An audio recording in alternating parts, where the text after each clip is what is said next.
Alain Christophe Traoré, conhecido popularmente como Ali no Faso, foi uma figura marcante no cenário político e social de Burkina Faso e da África Ocidental. Nascido em um país onde a instabilidade política e social é uma constante, Alain viveu em um ambiente onde golpes de Estado, governos militares e conflitos armados faziam parte da rotina nacional. Desde muito jovem, ele mostrou sensibilidade para as questões sociais e políticas, demonstrando preocupação com os problemas que afetavam os grupos mais vulneráveis da sociedade burkinense. Essa preocupação evoluiu para uma atuação mais direta, especialmente com o advento das redes sociais, onde ele se tornou um influenciador digital e ativista notório. Sua presença nas plataformas digitais cresceu de maneira expressiva, alcançando centenas de milhares de seguidores que acompanhavam suas análises, campanhas de arrecadação de fundos e posicionamentos políticos. Ali no Faso destacou-se por seu apoio declarado à junta militar que assumiu o controle de Burkina Faso em setembro de 2022, posição que ele defendeu abertamente, considerando a intervenção militar como uma resposta necessária para garantir a estabilidade diante da grave crise de segurança provocada por grupos jihadistas na região do Sahel. Além do ativismo político, Alino também investiu em empreendimentos comerciais, tendo se estabelecido em Abidjan, Costa do Marfim, onde abriu um restaurante e expandiu sua influência tanto na sociedade civil marfinense quanto entre os burkinenses residentes no país. No início de 2025, sua trajetória sofreu um revés dramático quando foi detido pelas autoridades marfinenses sob acusações sérias que incluíam espionagem, conspiração contra o Estado e divulgação de informações falsas. Essas acusações refletiam a tensão crescente entre Burkina Faso e Costa do Marfim, com o ativismo de Alino sendo interpretado como uma ameaça à ordem estabelecida naquele país. Durante mais de 6 meses, ele permaneceu preso sem que houvesse um julgamento, situação que suscitou críticas de defensores dos direitos humanos e de diversos setores da sociedade civil que viram na detenção uma tentativa clara de silenciar uma voz influente. O desenlace trágico da história de Ali no Faso aconteceu em julho de 2025, quando ele foi encontrado morto em sua cela na Escola de Gendarmeria de Abidjan, Costa do Marfim. A versão oficial fornecida pelas autoridades marfinenses alegou que ele cometeu suicídio por enforcamento, após uma tentativa frustrada de automutilação. Contudo, essa narrativa foi amplamente contestada pelo governo de Burkina Faso, que o qualificou como um assassinato e exigiu investigações rigorosas e transparentes para apurar as reais circunstâncias da morte. A suspeita de homicídio gerou uma onda de protestos populares em Burkina Faso, onde cidadãos, familiares e aliados repudiaram a versão oficial e clamaram por justiça. O caso agravou as relações diplomáticas entre os dois países, levando o governo burkinense a solicitar a repatriação do corpo de Alain Christophe Traoré, para que ele pudesse ser enterrado dignamente em sua terra natal. Além das implicações políticas e diplomáticas, a morte de Ali no Faso colocou em evidência os riscos que ativistas políticos enfrentam na região da África Ocidental, especialmente aqueles que desafiam regimes autoritários ou que se posicionam em contextos de alta tensão social e militar. Sua trajetória representa um caso emblemático sobre os limites da liberdade de expressão, os direitos humanos e as formas de repressão existentes em países que vivem processos complexos de transição política. Organizações nacionais e internacionais de direitos humanos passaram a acompanhar o caso, reforçando a necessidade de investigação profunda e responsabilização dos possíveis envolvidos. O legado de Ali no Faso permanece vivo na memória de muitos jovens e ativistas que veem nele um símbolo de resistência e coragem. Sua atuação destacou a importância das redes sociais como ferramenta para a mobilização social e política, sobretudo em contextos onde a mídia tradicional é controlada ou censurada. Sua morte também provocou reflexões profundas sobre a segurança e a proteção daqueles que, em contextos adversos, assumem riscos para defender causas consideradas sensíveis ou perigosas pelos poderes estabelecidos. Portanto, a história de Alain Christophe Traoré, o Ali no Faso, ultrapassa o episódio de sua morte e se transforma em uma narrativa complexa que envolve ativismo, repressão, luta por justiça e desafios diplomáticos. É uma história que ressoa além das fronteiras de Burkina Faso e da Costa do Marfim, tocando em questões universais de direitos humanos, democracia e liberdade. A história de Alain Christophe Traoré, mais conhecido como Ali no Faso, é uma verdadeira calamidade humana. Um retrato brutal do descaso, da violência institucional e da impunidade que ainda imperam em partes significativas da África Ocidental. Quando se olha para o destino trágico desse ativista, percebe-se que o que deveria ser um exemplo de coragem e engajamento se converteu em um pesadelo, uma sequência interminável de abusos que culminaram em uma morte suspeita e carregada de mistérios. Imagine um homem que, movido pelo desejo de transformar sua sociedade, utilizar as ferramentas da era digital para apoiar a sua terra, se depara com o pior dos mundos, o cárcere, a prisão arbitrária, a negação dos direitos mais básicos e, por fim, um fim trágico dentro das paredes frias de uma cela. Ali no Faso não teve a chance de defender suas ideias em um tribunal, não recebeu tratamento digno, nem foi protegida pela lei. Ele se tornou uma peça descartável num jogo político sujo e cruel. Sua prisão na Costa do Marfim, sob acusações vagas e provavelmente fabricadas, já era um sinal do quanto as forças que se opunham ao seu ativismo estavam dispostas a ir para calar sua voz. Mais de 6 meses de detenção sem julgamento, mantida em condições que desafiam qualquer padrão humano de decência, mostraram que, para alguns governos, a repressão e o silenciamento valem mais do que o respeito aos direitos humanos. E o que se seguiu foi uma sequência de fatos que mais parece um roteiro sombrio de horror. A notícia oficial de sua morte por suicídio, com detalhes que não convencem nem mesmo os menos atentos. A versão oficial da Costa do Marfim, suicídio por enforcamento após tentativa frustrada de cortar os pulsos, soa como uma narrativa criada para encobrir algo muito pior. Em qualquer lugar minimamente sério, uma investigação rigorosa, independente e transparente seria exigida imediatamente. No entanto, o que se viu foi um silêncio cúmplice, um jogo de empurra entre as autoridades de 2 países e uma série de acusações e desconfianças que alimentam ainda mais o clima de tensão. O governo de Burkina Faso, ao classificar o caso como assassinato, não só denunciou uma possível execução mascarada, mas também expôs a fragilidade das instituições encarregadas de proteger vidas e garantir justiça. Os protestos nas ruas de Ouagadougou e de outras cidades do país não foram apenas manifestações de luto, mas gritos de revolta contra um sistema que mata e depois tenta apagar os rastros. São vozes que clamam por dignidade, por verdade, por respeito à memória de um homem que ousou levantar sua voz mesmo diante do risco de retaliação. Essa indignação popular evidencia o desespero de uma população cansada de repressão, de abusos e de impunidade, e ao mesmo tempo revela a força da resistência diante da opressão. Do ponto de vista internacional, o caso de Ali no Faso escancara a vulnerabilidade dos ativistas políticos em regimes onde o Estado atua não como protetor, mas como algoz. Organizações de direitos humanos têm apontado para esse caso como emblemático da repressão brutal e sistemática que ameaça qualquer tentativa de mobilização social. E mais do que isso, expõe como a liberdade de expressão, um direito fundamental, continua sendo um ideal distante para muitos cidadãos da África Ocidental. Além do aspecto político e humanitário, a morte de Ali no Faso traz à tona questões diplomáticas delicadas. A relação entre Burkina Faso e Costa do Marfim, já fragilizada por divergências estratégicas e políticas, ficou ainda mais tensa com esse episódio. A recusa da Costa do Marfim em permitir uma investigação clara e a demora em repatriar o corpo do ativista para seu país alimentaram uma crise que vai muito além de uma simples morte. É um choque de soberanias, de narrativas e, sobretudo, um choque entre interesses políticos e direitos humanos. O silêncio e a falta de respostas adequadas mostram o quanto ainda falta para que a justiça e a transparência se tornem realidades tangíveis na região.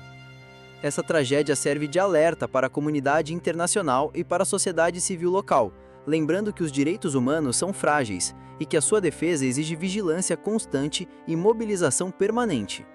Ali no Faso, com sua história de luta e morte, se tornou um símbolo doloroso da luta por justiça e dignidade. Sua trajetória inspira reflexões profundas sobre o papel do ativismo digital, sobre a violência institucional e sobre os limites da liberdade em contextos onde o autoritarismo ainda dita as regras. Ele é o rosto da resistência diante da arbitrariedade, mas também o retrato da brutalidade que pode destruir uma vida quando o poder decide calar quem ousa falar. Não podemos deixar que essa história se perca no esquecimento, nem que a injustiça seja naturalizada. É fundamental manter viva a memória de Alino Faso, denunciar os abusos e pressionar por mudanças que garantam que outras vidas não sejam ceifadas por lutar por seus direitos. O canal está aqui para trazer essas vozes à tona, para informar, conscientizar e mobilizar. Por isso, inscreva-se e ative as notificações para não perder os próximos conteúdos que aprofundam essas temáticas essenciais para entendermos nosso tempo. Sua participação é vital para que o silêncio dos injustiçados seja rompido e para que a verdade e a justiça encontrem espaço em meio ao caos. Como uma vila esquecida e dominada pela frieza espiritual se tornou o centro de uma das maiores conversões coletivas da história da Igreja? O que acontece quando um homem com fé inabalável decide enfrentar um inferno inteiro com apenas uma batina, um rosário e o silêncio de suas orações? Será possível que a vida de um só sacerdote seja capaz de transformar não apenas uma paróquia, mas todo um país? Atraindo milhares de peregrinos a um vilarejo que sequer constava nos mapas oficiais? Prepare-se para mergulhar na missão de São João Maria Vianney, em Ars, a epopeia espiritual que desafiou a lógica humana e demonstrou que, quando um homem se entrega completamente a Deus, o impossível se torna real. Quando João Vianney chegou a Ars em 1818, encontrou um lugar quase morto espiritualmente. As missas eram vazias, os jovens se afundavam na embriaguez e no vício, as confissões haviam sido esquecidas e a fé parecia ter sido apagada das memórias. Mas ele não reclamou, ele não questionou, ele ajoelhou-se. O primeiro gesto do novo pároco foi dobrar os joelhos diante do altar e pedir a Deus que tomasse posse daquela vila. A partir daquele momento, ele se tornaria o intercessor daquele povo. Ele se ofereceria como sacrifício vivo para salvar cada alma, uma por uma, mesmo que isso lhe custasse a saúde, o sono e a própria vida. Se você já está sentindo o impacto dessa missão poderosa, então não espere mais. Curta esse vídeo agora mesmo, se inscreva no canal e ative o sino das notificações. Essa história ainda está apenas começando, e o que vem a seguir é uma avalanche de fé, milagres e transformação profunda. A primeira estratégia de João foi o silêncio e a penitência. Ele não saiu pelas ruas impondo sua autoridade. Preferiu conquistar as almas com um exemplo. Começou a rezar intensamente por todos. Jejuava com rigor. Comia apenas batatas cozidas e pão duro. E passava horas a fio diante do Santíssimo Sacramento. Sua rotina era severa. Acordava às 4 horas da manhã, celebrava a missa com profunda reverência, visitava os doentes, preparava os sermões, atendia confissões e ainda encontrava tempo para aconselhar as crianças, consolar as viúvas, corrigir com doçura os jovens e reconquistar os corações dos que estavam afastados. Ele era um só corpo, mas parecia estar em todos os lugares. O confessionário de João Vianney se tornaria o epicentro da sua missão. No começo, ninguém o procurava. As pessoas estavam endurecidas. Mas pouco a pouco, atraídas pela coerência de vida, começaram a se aproximar. Ele ouvia com atenção, tratava cada pecador como uma alma preciosa e dava conselhos que pareciam ler o interior do coração. Muitos choravam diante dele, outros se convertiam apenas por olhar em seus olhos. A fama começou a se espalhar. E logo não só os moradores de Ars, mas peregrinos de toda a França vinham buscar perdão, consolo e direção espiritual com aquele padre desconhecido. Ele chegava a passar até 16 horas por dia no confessionário. Seus pés ficavam inchados, seu corpo debilitado, mas sua alma estava em festa. Cada confissão era para ele uma vitória contra o inferno. Ele dizia: "Os pecados dos homens são como um grão de areia diante da misericórdia de Deus." Sua pregação era simples, mas profundamente impactante. Falava do céu com paixão, do inferno com seriedade, do pecado com tristeza e da graça com esperança. Os jovens largavam os vícios, os adultos voltavam à igreja, as famílias se reconciliavam. A vila de Ars havia se transformado num oásis de salvação. As autoridades civis começaram a notar a mudança. O crime diminuiu drasticamente. As tavernas exaviaram-se, o respeito à vida aumentou. Em pouco tempo, Ars deixou de ser apenas uma aldeia. Virou símbolo de conversão. Os trens começaram a parar nas estações próximas para deixar peregrinos que vinham de longe. Em certos anos, mais de 100.000 pessoas passaram por lá. Muitos vinham apenas para vê-lo, outros para confessar pecados escondidos há décadas. Todos saíam tocados por sua presença. Ele não fazia discursos inflamados. Sua maior homilia era sua vida, seu exemplo, seu sacrifício diário. Mas o mais extraordinário é que, mesmo diante dessa fama repentina, João Vianney continuou humilde. Recusava elogios, fugiu várias vezes da vila para viver como eremita, pois temia a vaidade. Mas o povo buscava, o encontrava e o trazia de volta. Ele dizia: "Sou como uma vassoura. Deus me usa e depois me joga atrás da porta." Ele nunca se viu como herói. Considerava-se indigno. Dizia que era um padre pobre, sem cultura, que apenas fazia o mínimo. E é exatamente por isso que Deus operava tanto através dele, porque em sua alma não havia espaço para o orgulho, só para o amor. A partir desse ponto, milagres começaram a acontecer. Pessoas eram curadas de doenças incuráveis. Outras recuperavam a fé. Crianças eram libertas de possessões. Casas voltavam a experimentar a paz. Mas João não atribuía nada a si. Dizia: "Foi Deus. Eu só sou um servo inútil." Até os próprios demônios, durante exorcismos, gritavam que odiavam aquele sacerdote porque ele roubava almas do inferno. Um deles chegou a dizer: "Se houvesse mais 3 como ele no mundo, o meu reino estaria destruído."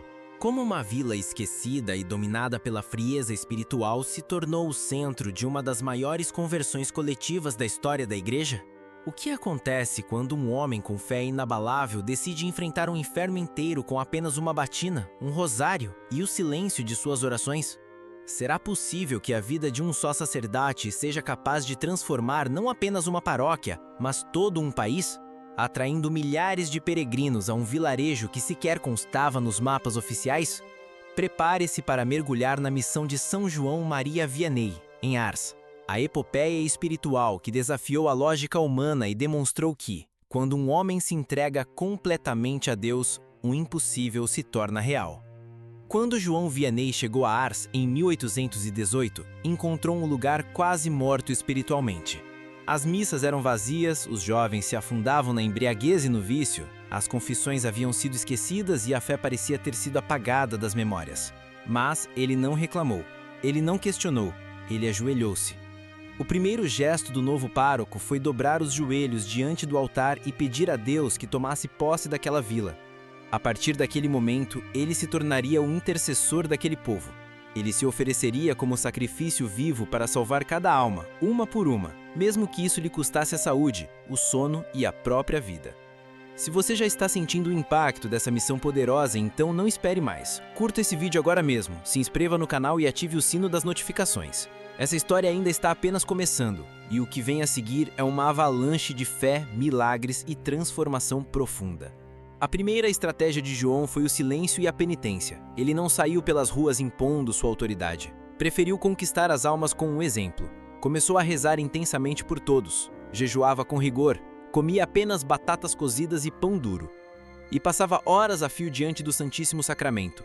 Sua rotina era severa. Acordava às 4 horas da manhã, celebrava a missa com profunda reverência, visitava os doentes, preparava os sermões, atendia confissões e ainda encontrava tempo para aconselhar as crianças, consolar as viúvas, corrigir com doçura os jovens e reconquistar os corações dos que estavam afastados. Ele era um só corpo, mas parecia estar em todos os lugares. O confessionário de João Vianney se tornaria o epicentro da sua missão. No começo, ninguém o procurava. As pessoas estavam endurecidas. Mas pouco a pouco, atraídas pela coerência de vida, começaram a se aproximar. Ele ouvia com atenção, tratava cada pecador como uma alma preciosa e dava conselhos que pareciam ler o interior do coração. Muitos choravam diante dele, outros se convertiam apenas por olhar em seus olhos. A fama começou a se espalhar. E logo, não só os moradores de Ars, mas peregrinos de toda a França vinham buscar perdão, consolo e direção espiritual com aquele padre desconhecido. Ele chegava a passar até 16 horas por dia no confessionário. Seus pés ficavam inchados, seu corpo debilitado, mas sua alma estava em festa. Cada confissão era para ele uma vitória contra o inferno. Ele dizia: "Os pecados dos homens são como um grão de areia diante da misericórdia de Deus." Sua pregação era simples, mas profundamente impactante.